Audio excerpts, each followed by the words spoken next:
I need to get this out because what I'm about to do might make me look like the villain to some people, but I want you all to understand exactly how I got here. I met Kylie 3 years ago at my cousin's engagement party. She was there as someone's plus one, and we ended up talking by the food table for most of the evening. She was charming, asked questions, seemed genuinely interested in my answers. I was 26, had just finished my MBA, and was working at my family's property management business. My grandfather had passed away 8 months prior and left me a substantial inheritance.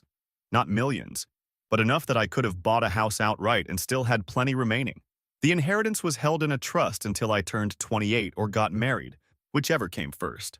I didn't mention the inheritance early on, but about 4 months in I told Kylie during a conversation about future plans. Her reaction seemed normal at the time. Now I understand she was calculating. Things accelerated after that. Kylie pushed for us to move in together after 5 months. Her parents, Brenda and Ralph, suddenly became very interested in our relationship. They'd invite me to dinners, ask about my career, my family. Brenda kept making comments about how Kylie wasn't getting any younger, how nice it would be to see her settled. I thought they were just traditional. Then came December, about 10 months in. Kylie told me she was pregnant. We were sitting in my car outside the hardware store on a Thursday evening. She pulled out what looked like a positive pregnancy test and started crying. She said she was scared, that her parents would be devastated if we weren't married. I told her we'd figure it out together.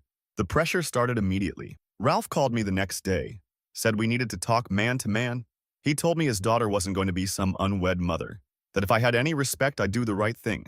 Brenda called my mother and told her about the pregnancy before I even had a chance to process it. Within a week, both families knew, everyone pushing for a quick wedding. I proposed in January. We married in February at the courthouse. Small ceremony, immediate family only. Kylie insisted we didn't need anything elaborate. Said she just wanted to be my wife before she started showing. Her parents beamed through the whole thing. The trust released my inheritance 3 days after the marriage certificate was filed.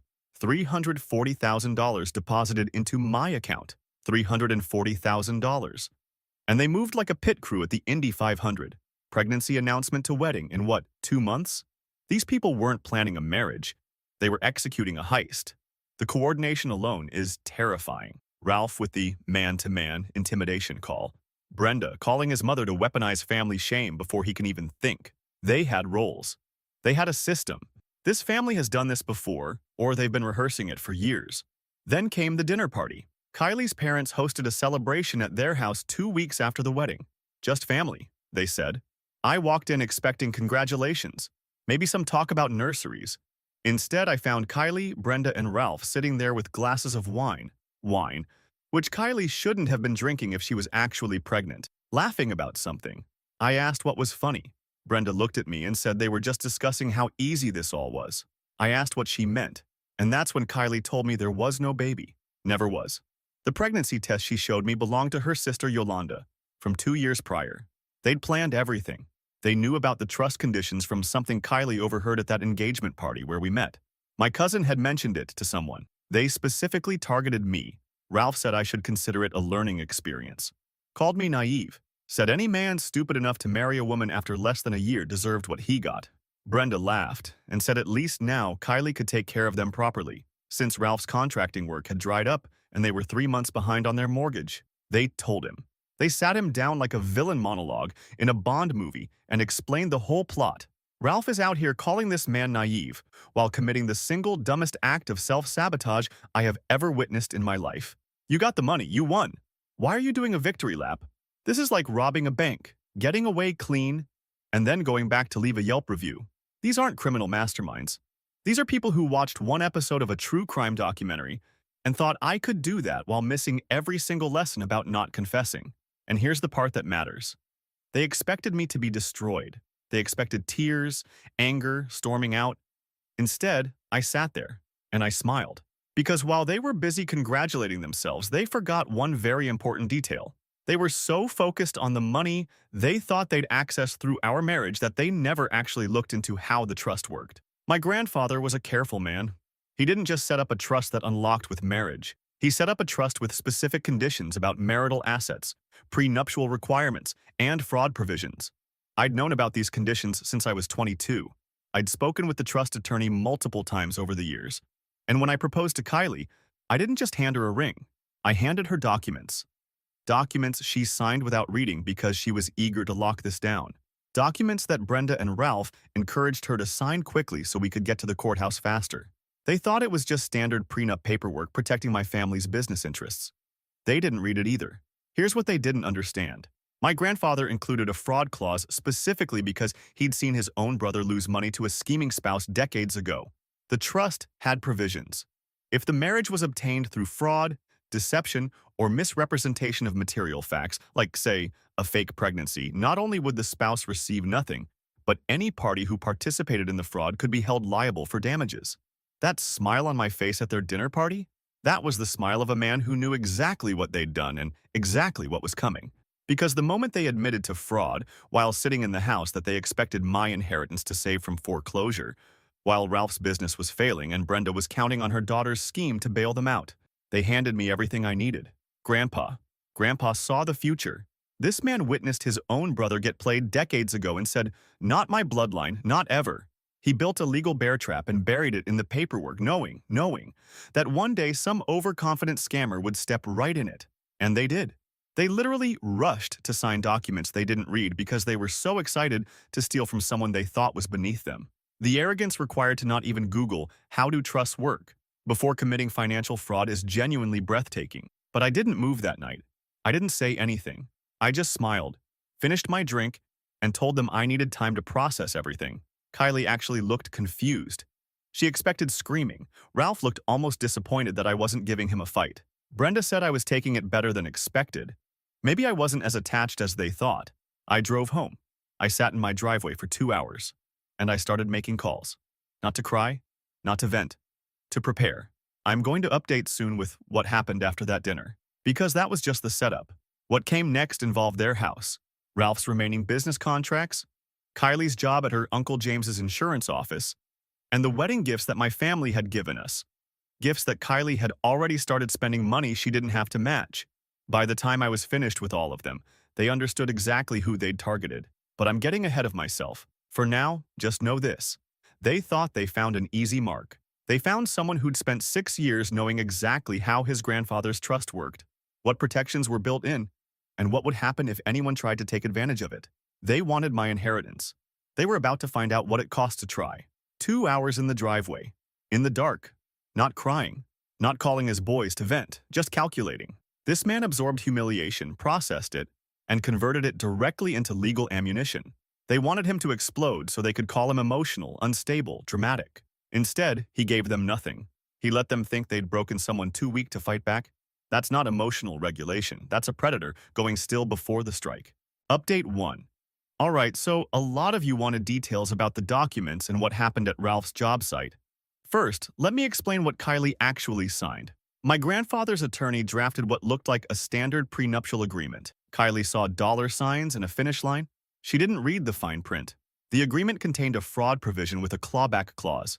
If the marriage was obtained through fraud or deception regarding material circumstances, including false claims of pregnancy, the marriage would be voidable, and the defrauding party plus any co-conspirators could be held personally liable for damages and attorney fees. There was also a clause stating that any admission of fraud, witnessed by at least one party, could be used as evidence without requiring additional corroboration. Guess who admitted to fraud in front of 3 witnesses at that dinner party? Monday morning, I met with the trust attorney and explained everything. That same day, Kylie texted asking where I was.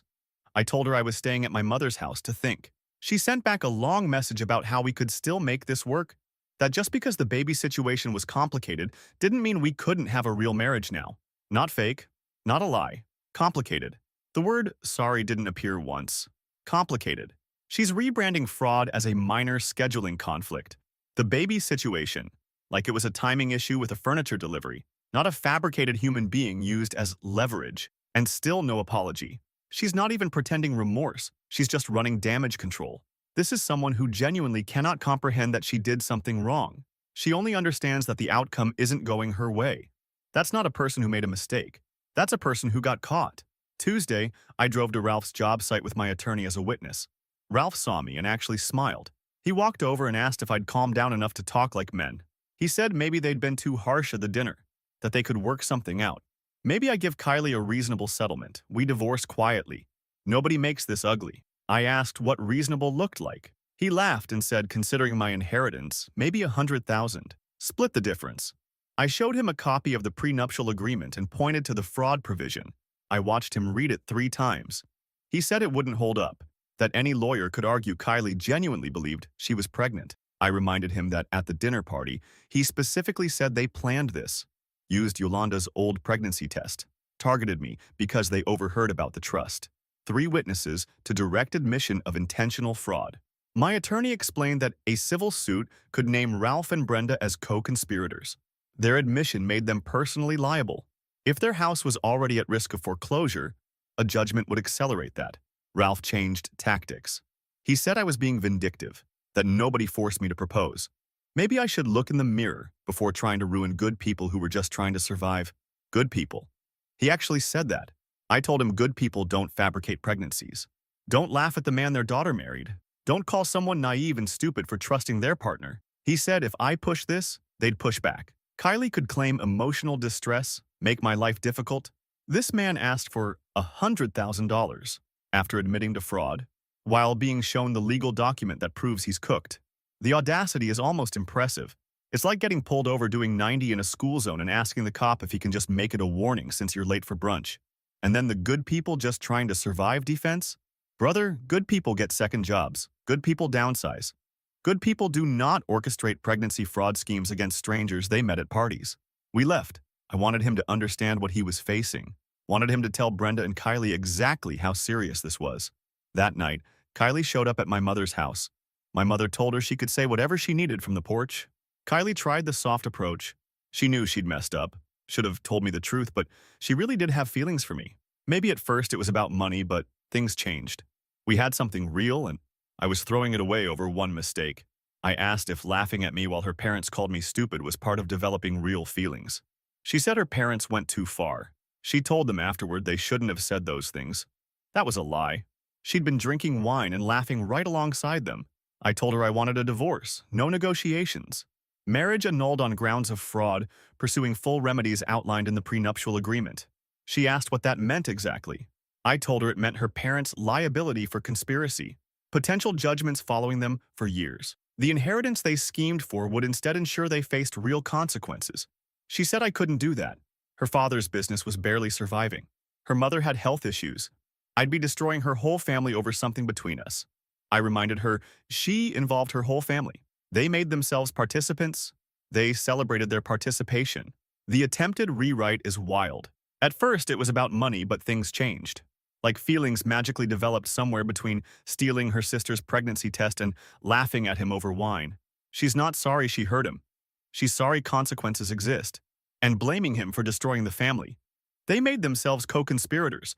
They weren't innocent bystanders who got dragged in. They were the architects. Ralph made the intimidation calls. Brenda announced the fake pregnancy to weaponize shame.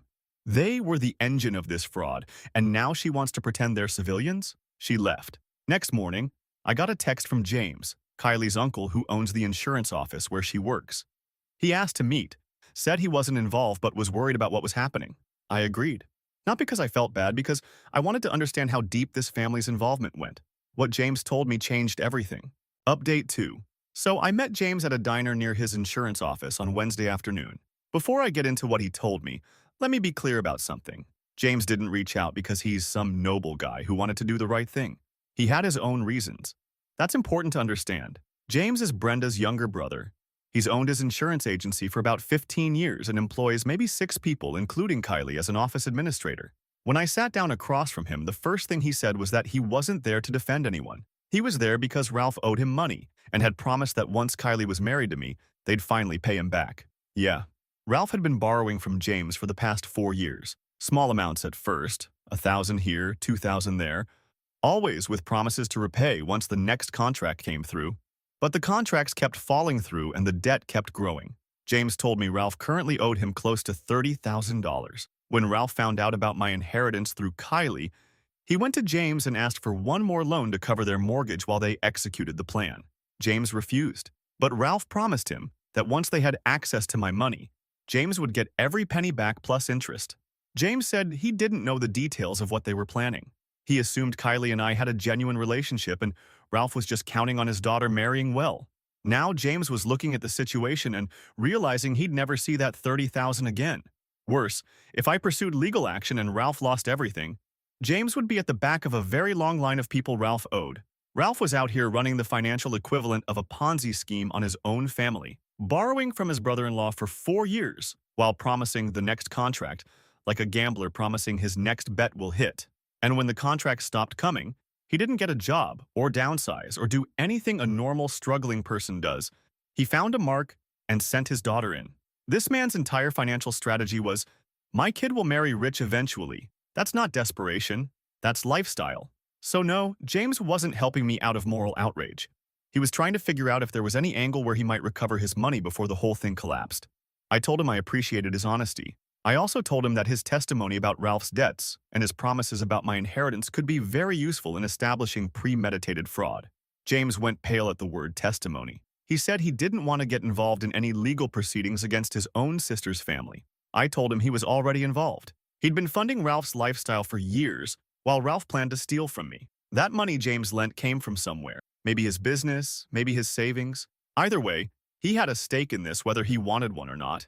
James left without committing to anything, but I had what I needed. Confirmation that Ralph had been telling people he'd have access to my inheritance. That this wasn't some impulsive scheme, but something he'd been planning and promising to creditors. That same evening, my mother called me. Brenda had shown up at her workplace. My mother manages a medical supply distribution center. Brenda walked right into the front office and asked to speak with her. When my mother came out, Brenda started talking loudly about how her son was destroying an innocent girl's life over a misunderstanding. She said Kylie made a mistake, but I was being cruel and vindictive. She asked my mother if she'd raised me to treat women this way. My mother told her to leave.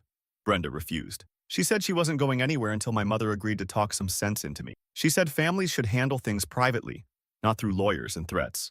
She said if I went through with legal action, she'd make sure everyone in their social circle knew what kind of person I really was. My mother called security. Brenda left, but not before announcing to the entire front office that her daughter had married into a family of cold, heartless people who cared more about money than about forgiveness. Brenda showed up at his mother's job, at her workplace, in front of her colleagues, and performed this whole heartless family speech for an audience of strangers who now think there's some family drama at the boss's house. This isn't a mother defending her daughter. This is a woman who knows the legal game is over, so she's switching to reputation warfare. If she can't get the money, she'll make sure the social cost of keeping it feels unbearable. It's actually sophisticated manipulation dressed up as maternal concern. When my mother told me this, I realized they were switching tactics. They couldn't fight the legal angle, so they were going for reputation damage. Make me look like the villain. Turn family and social pressure against me until I back down.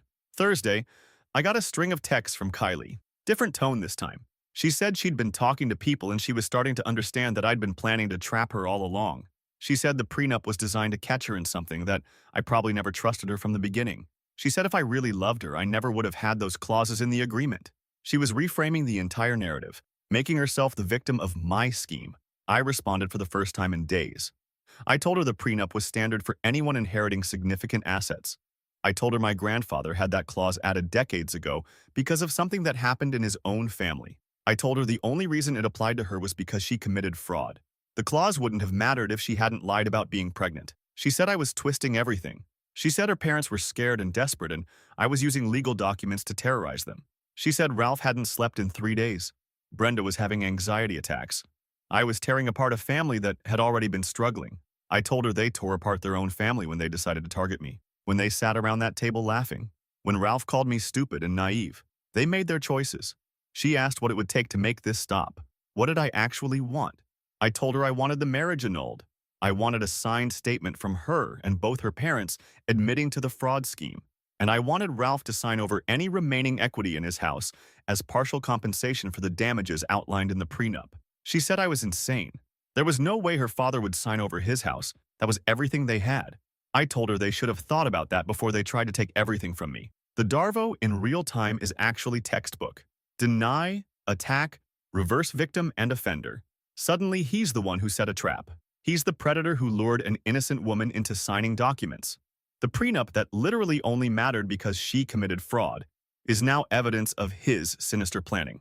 And bringing up Ralph not sleeping, Brenda having anxiety? You caused that. Your family caused that. Stress from facing consequences is not the same as being victimized. Play stupid games, lose sleep over the prizes. She stopped responding. Friday, Yolanda, Kylie's older sister whose pregnancy test they used, showed up at my family's property management office asking to speak with me.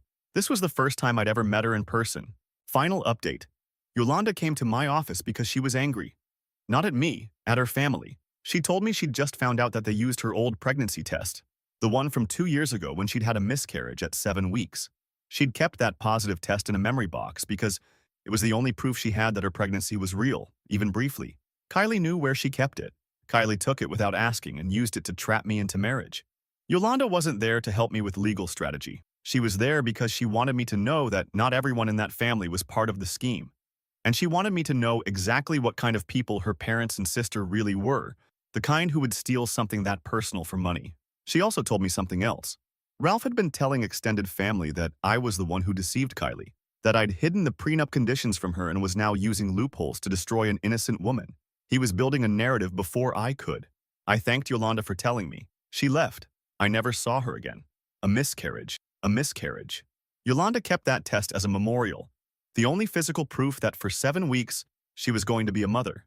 Something deeply personal, kept in a memory box from one of the worst experiences of her life. And her own sister went into that box, took that sacred item, and used it to commit fraud. There's no amount of financial desperation that justifies that. That's not survival. That's a complete absence of basic human empathy toward your own blood. Saturday, I drove to Ralph and Brenda's house with my attorney. We had the official legal paperwork, the fraud complaint, the civil suit filing against all 3 of them, and a settlement offer that would let them avoid court if they signed over the house equity and provided written admissions. Ralph answered the door. He looked like he hadn't slept in a week. He told me I had some nerve showing up at his home. I told him I was giving them one final chance to settle this without a courtroom. We went inside. Brenda was sitting at the kitchen table. Kylie was there too, standing by the counter with her arms crossed. The 3 of them against me and my attorney. Ralph started talking immediately. He said I was making a mountain out of nothing.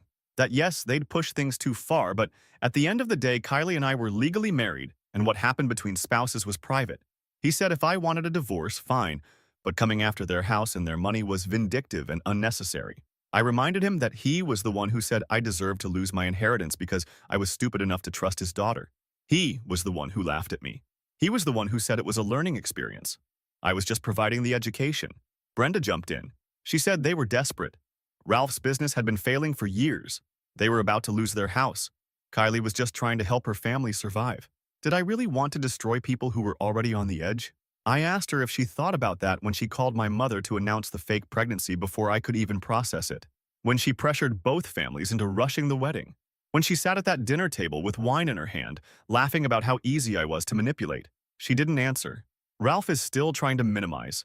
Pushed things too far, like they were a little aggressive with the wedding planning. Not like they executed a premeditated financial fraud scheme, and the desperation defense keeps coming up like it's supposed to mean something. Plenty of people have failing businesses. Plenty of people face foreclosure. They get second jobs, they sell things. They move in with family. They don't hold meetings about which stranger's inheritance to steal. Desperation explains panic decisions. It doesn't explain months of calculated coordination. Kylie finally spoke. She said this wasn't who I was. The Steven she dated wouldn't do this. She said she knew she'd hurt me, but this was too far. Taking her parents' house? Making them homeless? Over a lie that didn't even cost me anything since I still had all my inheritance money? I told her the money wasn't the point. The point was that they thought they could use me, lie to me, humiliate me in front of everyone, and walk away without consequences. The point was that Ralph called me naive and stupid, and I wanted him to understand exactly how wrong he was. My attorney laid out the settlement terms. Sign over the remaining equity in the house, approximately $40,000 after the mortgage and missed payments. Provide written admissions of the fraud scheme. Agree to the annulment with no contest.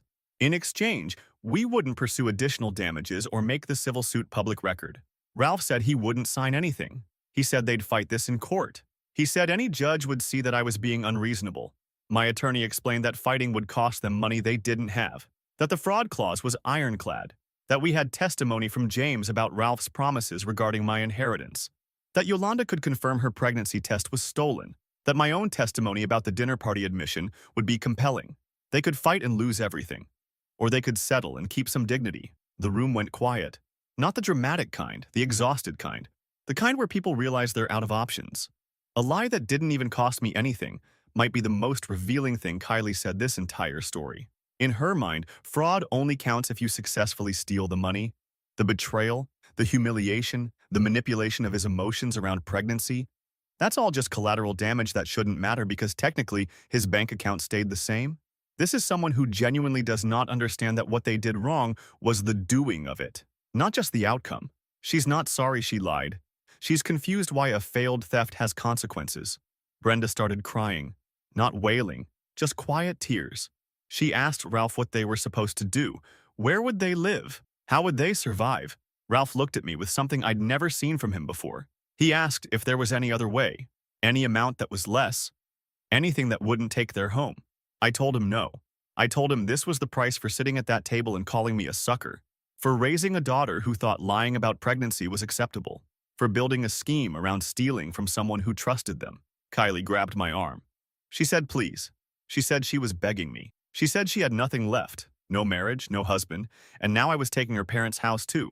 She asked what she was supposed to do when this was over. I pulled my arm back. I told her she should have thought about that before she decided I was an easy target. Ralph signed. Brenda signed. Kylie signed. All 3 signatures. No lawyers, no courtroom. Just that kitchen table where 2 weeks ago they were laughing and drinking wine and calling him stupid. Same table, different energy. Ralph asking any other way with nothing left in the tank. Not even the bravado that made him feel so clever at that dinner party. This is what happens when you confuse someone's kindness for weakness. When you mistake trust for stupidity. When you celebrate before the game is actually over. The annulment went through 3 weeks later. The equity transfer completed the following month. James got about $20,000 of it to cover part of what Ralph owed him. That was my choice, not a legal requirement. I figured he'd been honest with me when he didn't have to be. Ralph and Brenda moved into a rental apartment. Ralph's business officially closed. Kylie still works at James's office, from what I've heard. We haven't spoken since that day at their house. Some people might think I went too far, that I could have just walked away with my inheritance intact and let them keep their house. But I remember that dinner party. I remember Ralph's smile when he called me naive.